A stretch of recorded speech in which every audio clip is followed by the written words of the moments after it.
At Arizona State University, we're bringing world-class education from our globally acclaimed faculty to you. Ranked #1 in innovation for 10 consecutive years and #2 among public universities for employability, ASU isn't just ahead of the curve, it's creating new paths to success. Earn your degree from the nation's most innovative university. Online, that's a degree better. Explore more than 300 undergraduate, graduate, and certificate programs at asuonline.asu.edu. Hey strangers, this episode originally aired on June 16th, 2022. Enjoy. How far would you go to be with the object of your affection? In a world where all the stars were aligned against you, when your family and even society said you weren't allowed to love or be loved the way you wanted to, what measures would you take? What would you do for love? Welcome to Strange and Unexplained with me, Daisy Egan. I'm a writer and an actor and a proud queer non-binary femme who is so excited to be celebrating Pride this month with a queer love and death story of unparalleled dynamism. It's not a happy one. Nothing rainbow about it, really, and that's kind of why we're exploring it. Crazy things can happen to all kinds of people in all kinds of relationships. But the way the world takes gay stories throughout history and spins them into fodder for bigotry is something to look more closely at. This week and next, I'll tell you a truly epic tale of love and murder that took the nation by storm. A quick note before we begin, this episode highlights a pretty abusive relationship, so if that's a hard topic for you, please take care.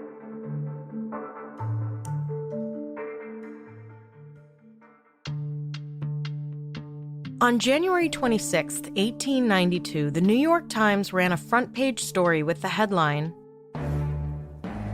"A most shocking crime! Memphis society girl cuts a former friend's throat. Alice Mitchell, daughter of a wealthy retired merchant, jumps from a carriage, seizes Freda Ward, and kills her."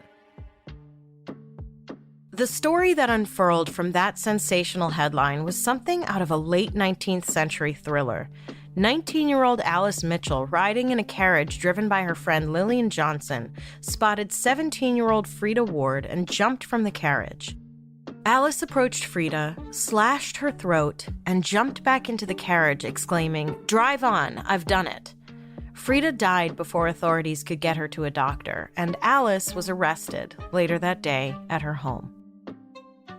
This horrific scene didn't take place on the mean streets of New York City, but rather in Memphis, Tennessee. It may seem odd that such a story would run on the front page of such a prestigious newspaper, but it wasn't just the New York Times.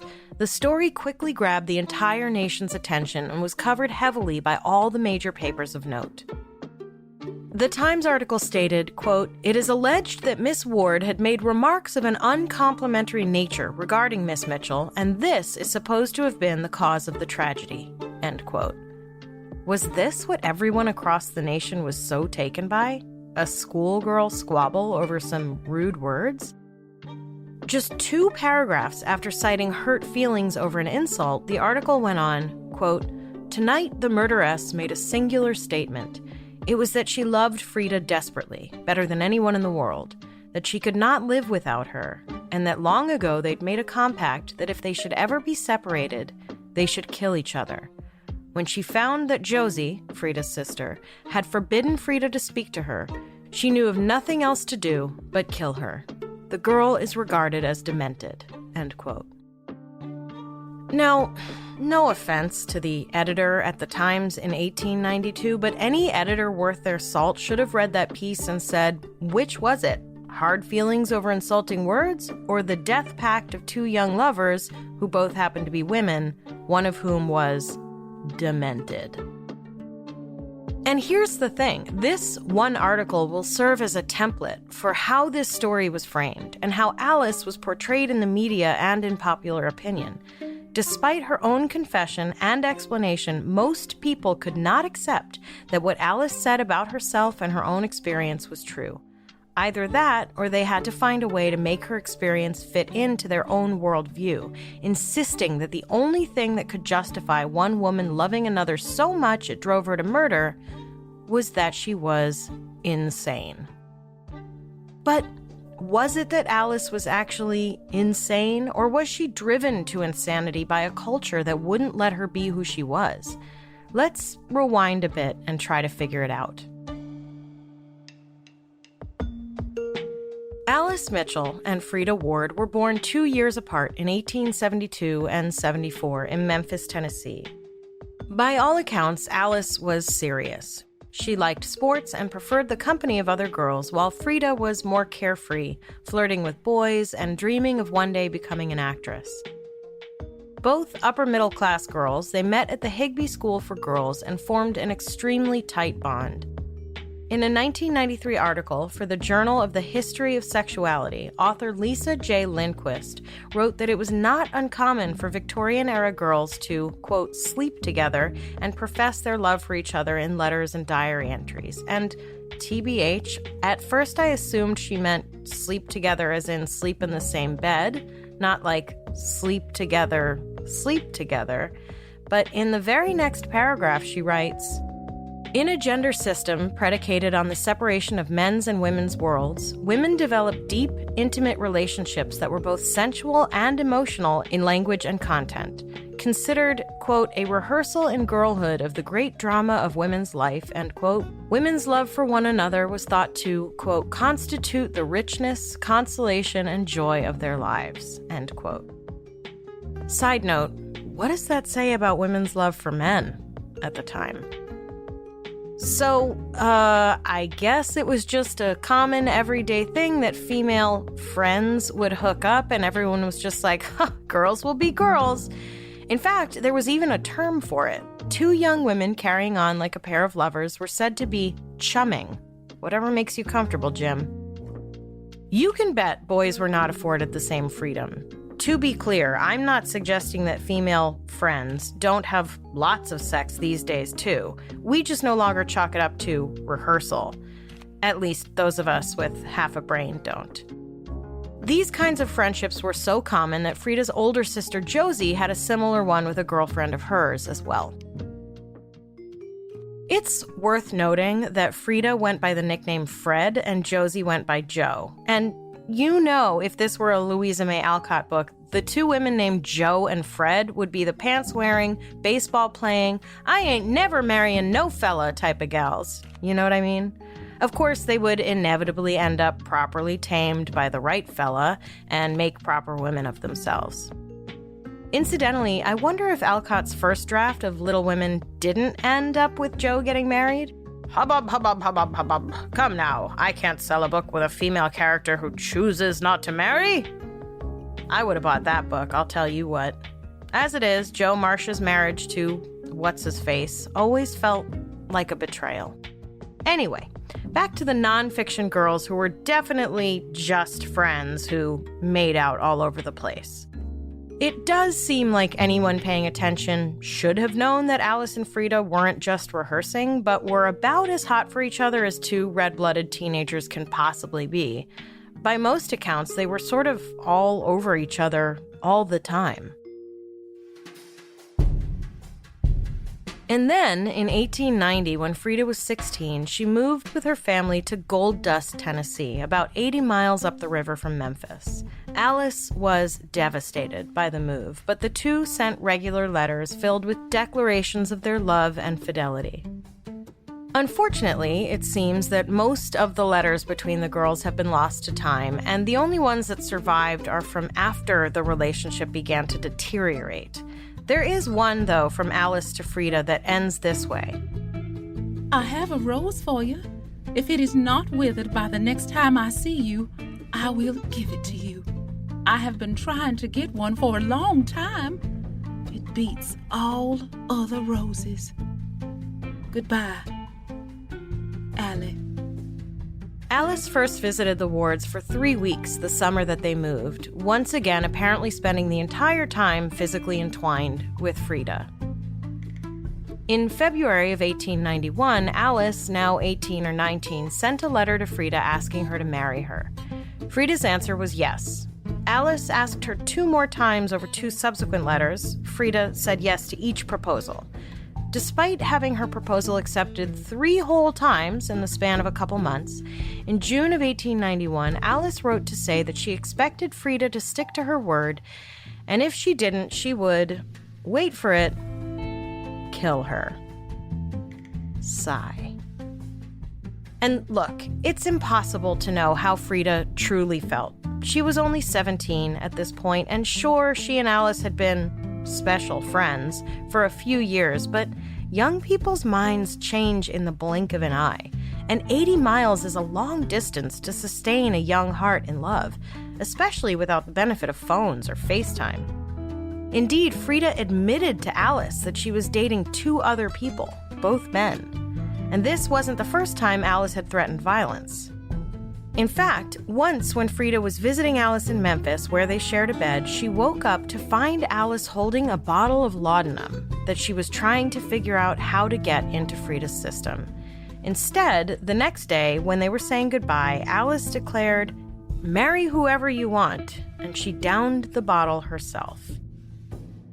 It's a safe bet that Freda probably felt pretty trapped by the woman who was clearly not going to let her go without a serious fight. In June of that same year, 1891, Alice visited Freda again, this time with an engagement ring, which Freda accepted. But, of course, it was nowhere near legal for 2 women to marry, so the plan was for Alice to assume a new identity as a man named Alvin J. Ward. They would elope and then run away together. Alice would live as Alvin, Freda as her wife, Mrs. A.J. Ward. Alice offered to grow a mustache if Freda wanted her to. Apparently, she planned on doing this simply by shaving, thus encouraging the hair to grow. Hey, if it works on legs, why not the top lip? And I think if you ask any transmasculine folks, they'll break the news to you that that is, unfortunately, not how facial hair works. Also, to be clear, no one really knows where on the spectrum Alice's identity fell. Anyway, the point is, Alice's love for Freda was so intense she was willing to change her appearance and life in order to be with her. But, as we all know, just because a love is intense doesn't mean it's healthy. And the lengths Alice went would intensify into what can only be described as abuse.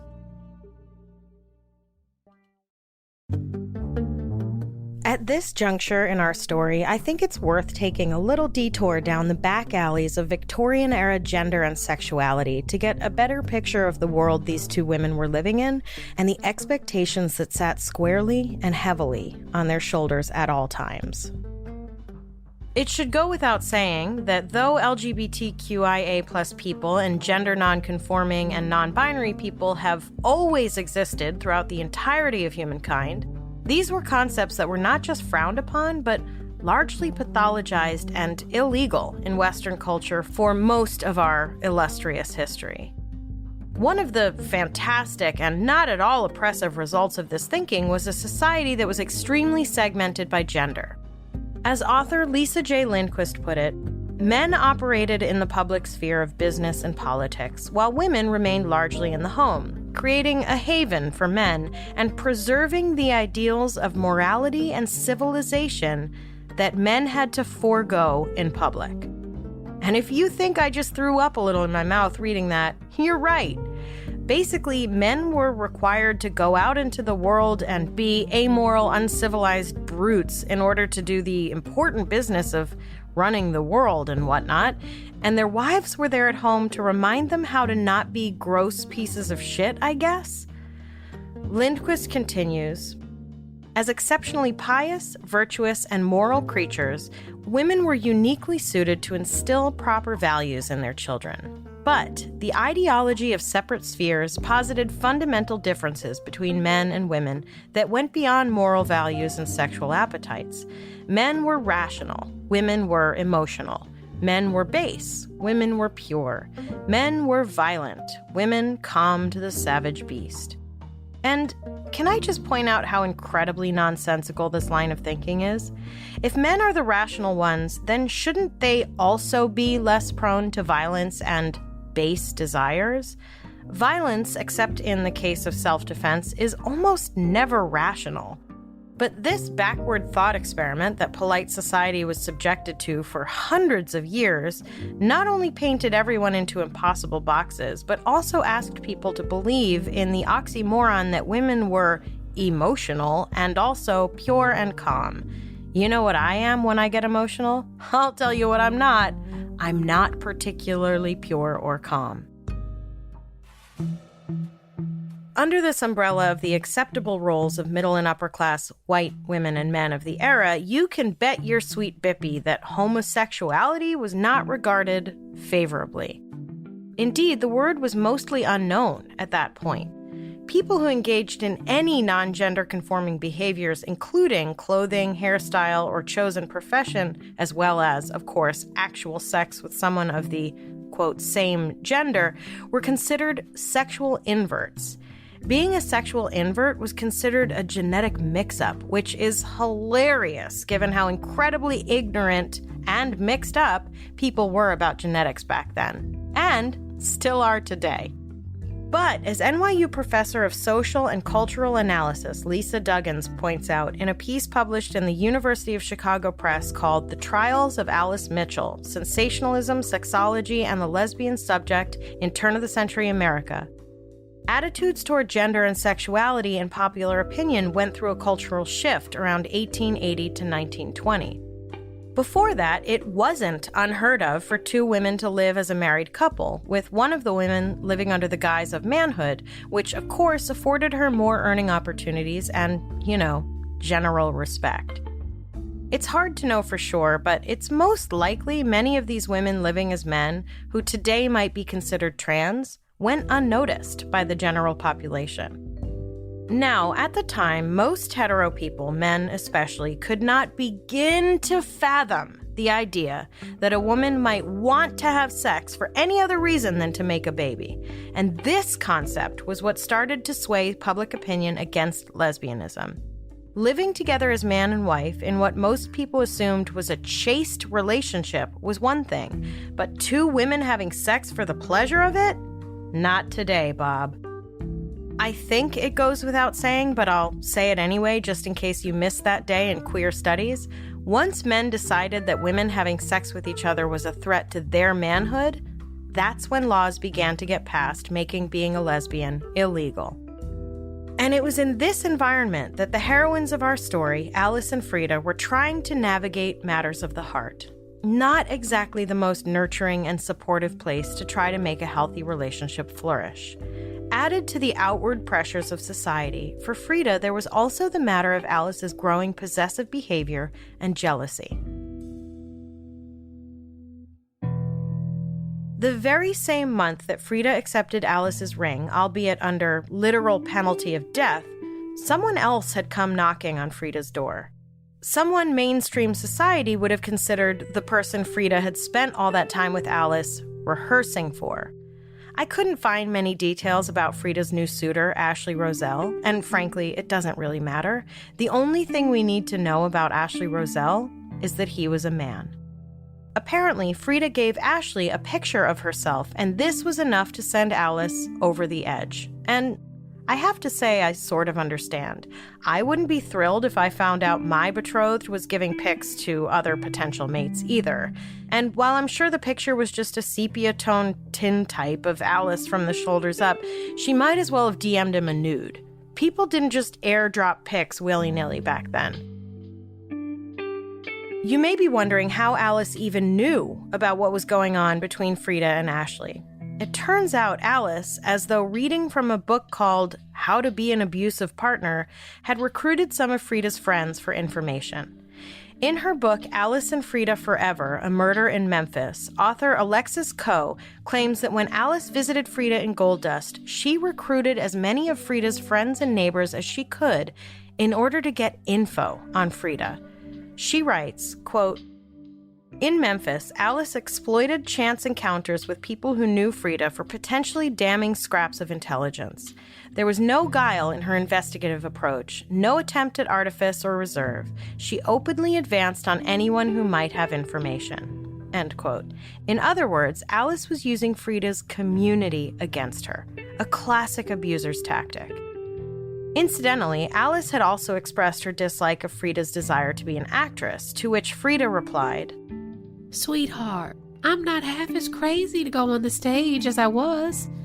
When I marry you, I will be happy and satisfied without going on the stage."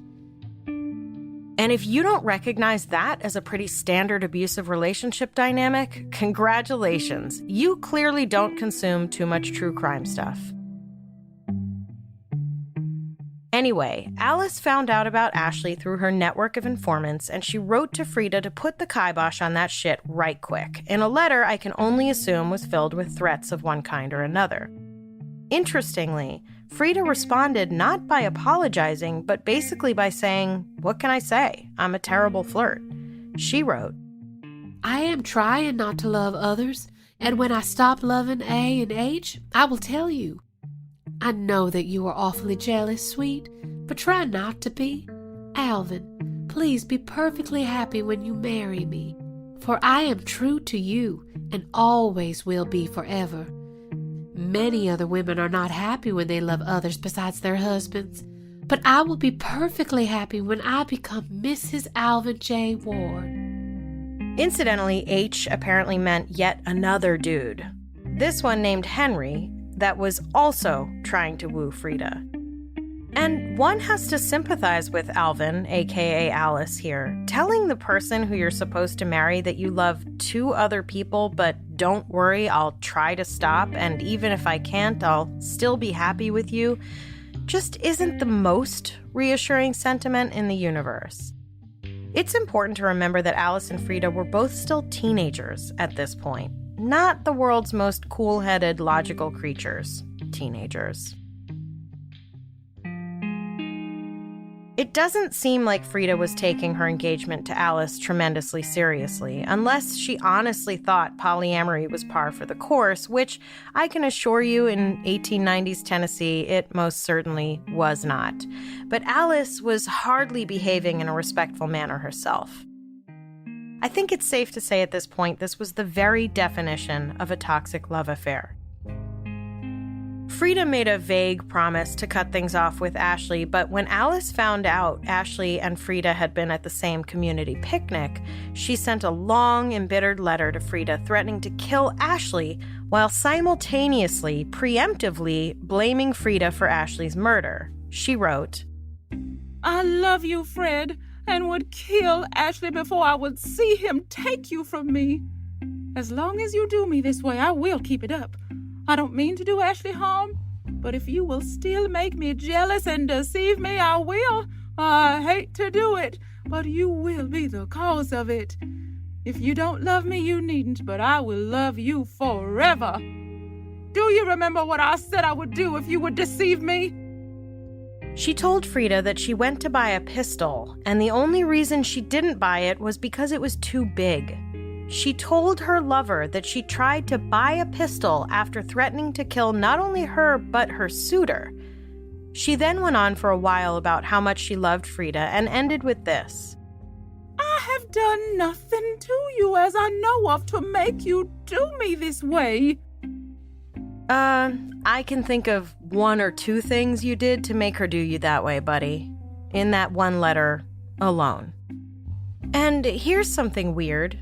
Alice sent that letter on the very day of their planned elopement. As Alexis Coe points out in her book, if everything went according to plan, Freda wouldn't even be home to receive the letter, which, as far as I'm concerned, means Alice wrote it so that if Freda did back out of the elopement, she would shortly receive a letter letting her know that Ashley's life was in pretty serious danger.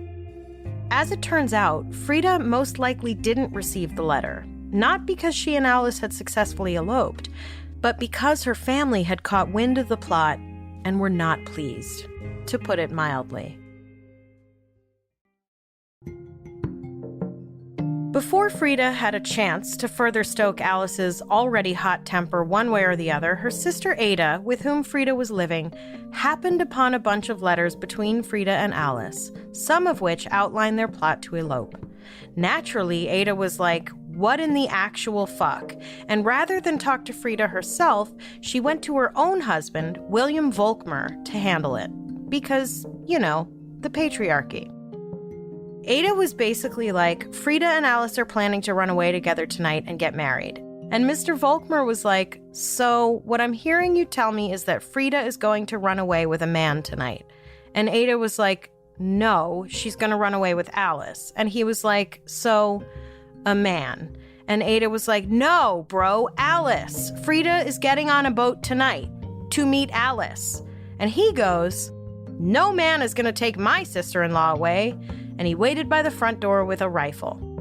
Once again, a straight person could not compute the actual information being said to his face, and so he just rearranged it to fit a heteronormative narrative that made his head hurt less.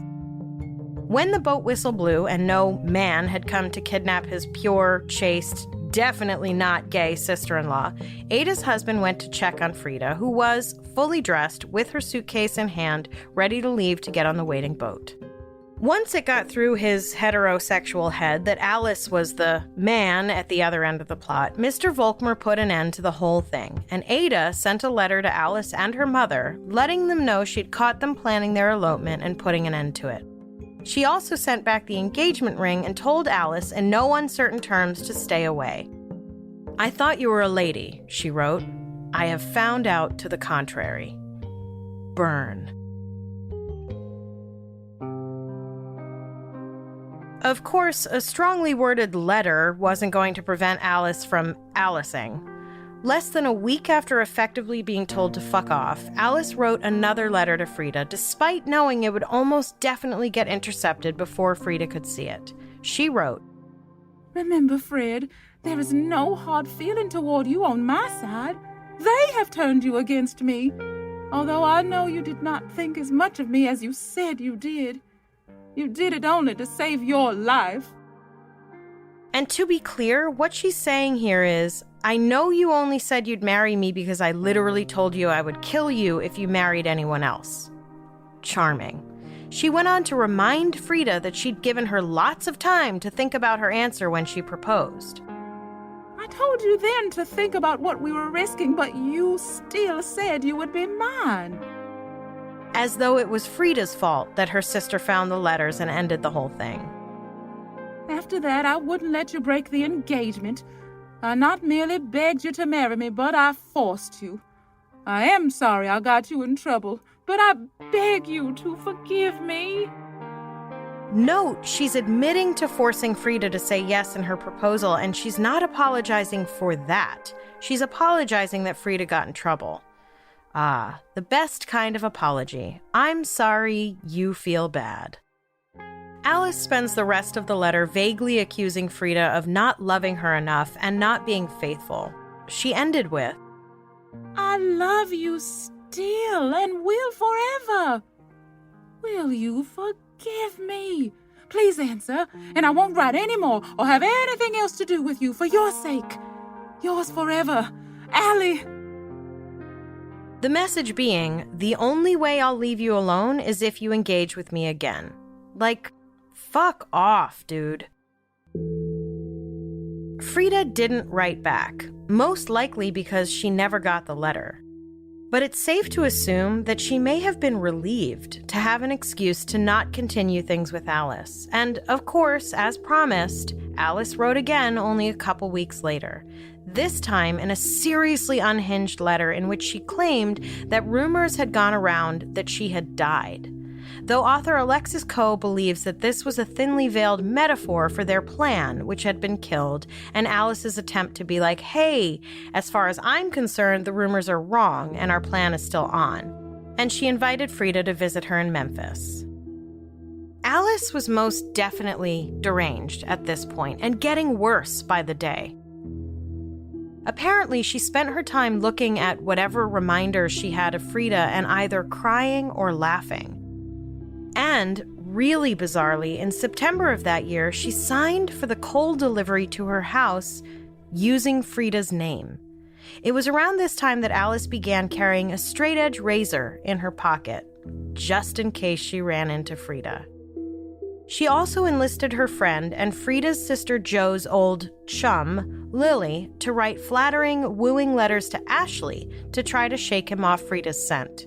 When that didn't work, she took to writing the letters herself. That didn't work either.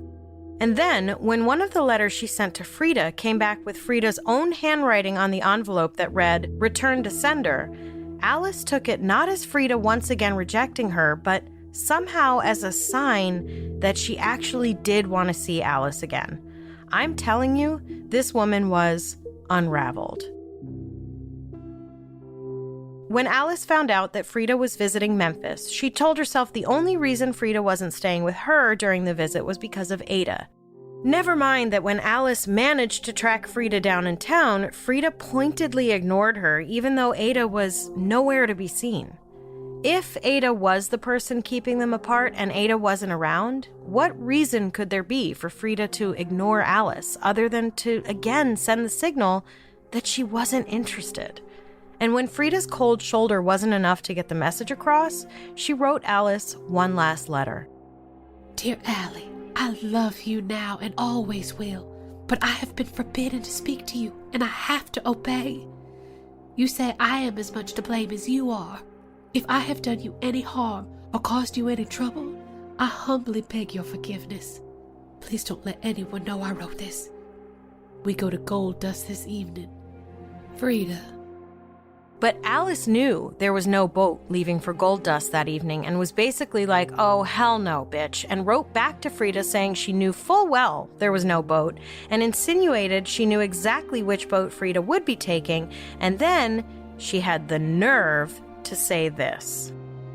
If you trouble me anymore, I will not only let anyone know, but I will send the letter to Mrs. W.H. Volkmar and something else too.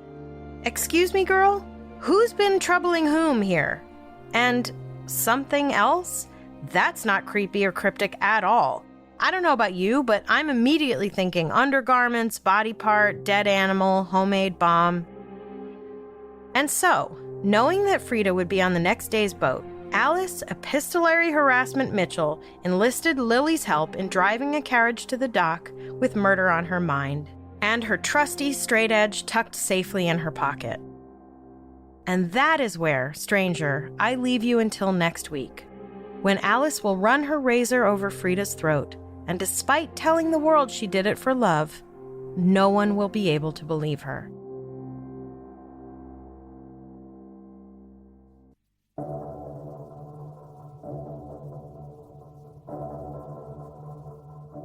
Next time on Strange and Unexplained, Murder in the Name of Love, Alice and Freda, Part 2. This episode was originally produced by Becca DiGregorio and Natalie Grillo, with research by Jess McKillip, editing by Eve Kerrigan, and sound engineering by Jennifer Swatek. Our voice actors for this episode were Ryan Garcia, Lauren Hooper, and Andrea Jones-Sojola.